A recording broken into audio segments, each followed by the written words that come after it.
విజయసాయిరెడ్డికి ఏపీసీఐడీ పోలీసులు నోటీసులు జారీ చేశారు. ఎల్లుండి ఉదయం 11 గంటలకు విచారణకు రావాలని ఆదేశించారు. నోటీసులో 506, 384, 420, 109, 467, 120B రెడ్ విత్ 34 ఐపీసీ సెక్షన్లను ప్రస్తావించారు.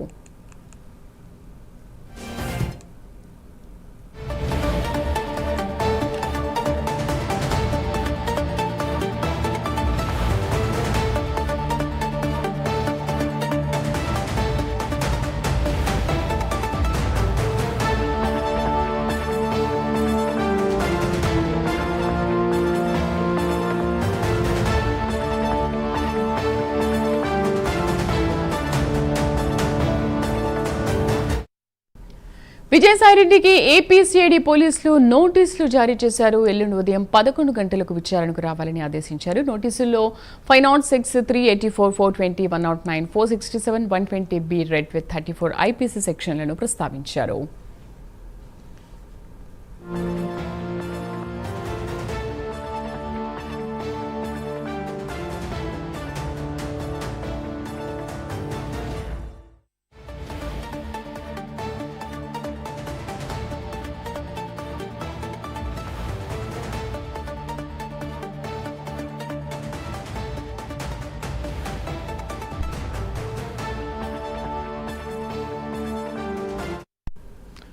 విజయసాయిరెడ్డికి ఏపీసీఐడీ పోలీసులు నోటీసులు జారీ చేశారు. ఎల్లుండి ఉదయం 11 గంటలకు విచారణకు రావాలని ఆదేశించారు. నోటీసులో 506, 384, 420, 109, 467, 120B red with 34 IPC section ప్రస్తావించారు. మా కరెస్పాండెంట్ రవికృష్ణ పూర్తి సమాచారం అందిస్తారు. రవికృష్ణ, ఏపీసీఐడీ పోలీసులు విజయసాయిరెడ్డికి ఎప్పుడు నోటీసులు జారీ చేశారు? అసలు ఆ నోటీసులో ఏముంది?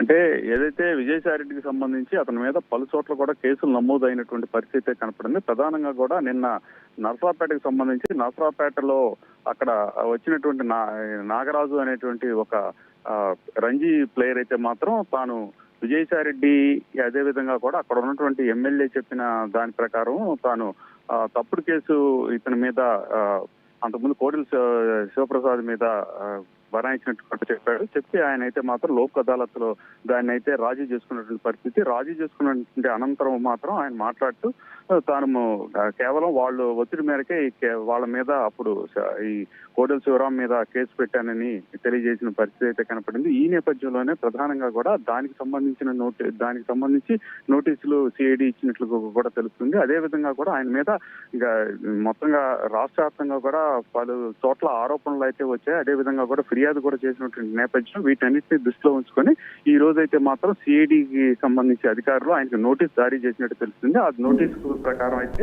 ఆయనకి ప్రధానంగా కూడా రేపు ఎల్లుండి ఉదయం 10 గంటలకు థ్యాంక్ యూ.